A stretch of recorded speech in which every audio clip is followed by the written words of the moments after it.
I saved Daniel chapter 7 for last, hoping that I'd get a little clarity from the rest of the book concerning some ambiguous allegories, and while I did get a potential explanation from chapter 11, this chapter still ends up vague and debatable. Chapter 7 is a figurative allegory. In this vision, Daniel sees 4 beasts. The first beast is a lion with wings. It turns into a human. The second beast is a bear, which is told to get up and eat something. The third beast is a 4-headed leopard with 4 wings, and the final beast is said to have 10 horns and teeth of iron, but otherwise the Daniel author doesn't give a very good description of this beast. The key to this allegory is the final beast. Having teeth of iron indicates that this is probably Alexander the Great. Iron was an attribute of Alexander in chapter 2. The 10 horns end up being a reference to the Seleucid Empire that follows.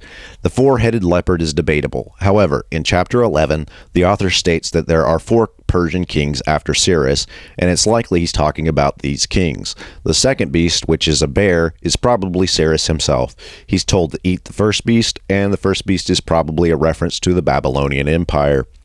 The only beast that's sort of explained is the final beast, and it's mostly his 10 horns that are explained to be future kings. After Alexander the Great dies in 323, there was a succession problem. Perdiccas, one of Alexander's generals, rules the empire as a regent of Philip III, who was physically and mentally disabled, and Alexander IV, who was born after the death of Alexander the Great.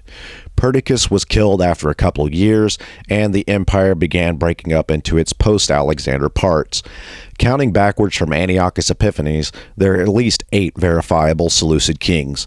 Before the Seleucid Empire is fully established, there are multiple possibilities for the first 2 kings. However, there is another possibility for those 2 kings. When Seleucus IV dies in 175, a usurper named Heliodorus takes the throne. Heliodorus is believed to have assassinated Seleucus IV. However, Antiochus Epiphanes quickly takes the throne from Heliodorus. Antiochus Epiphanes rules as a regent for an infant son of Seleucus named Antiochus.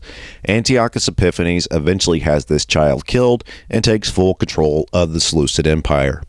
Back in Daniel, in the vision of the horns, 3 horns fall off and are replaced with a particularly obnoxious horn.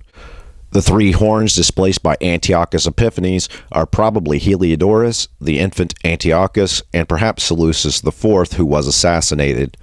Daniel 7 is a fairly messy allegory. It's a bit on the vague side, but the final beast seems to make sense as an allegory of Alexander the Great's empire and the subsequent Seleucid Empire. At this point, I'd like to mention chapter 6. This is the story of Daniel in the lion's den. It's mostly a repeat of the fiery furnace story of chapter 3, except the time period is different. The king, supposedly Darius, but probably Cyrus, sets up a rule. Daniel breaks the rule, and the king has no choice but to throw him to the lions. God saves him, the king is happy, and that's the end of the story. That does it for the book of Daniel. Chapter 7 isn't the best allegory in the book, but in a book that's filled with poor allegories and missing kings, this chapter fits quite well.